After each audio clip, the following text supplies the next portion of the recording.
திரு C. Joseph Vijay அவர்கள்.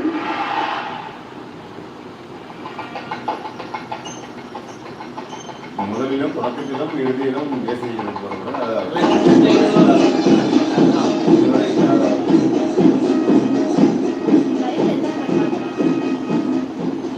தமிழ்நாட்டின் முதலமைச்சராக சி.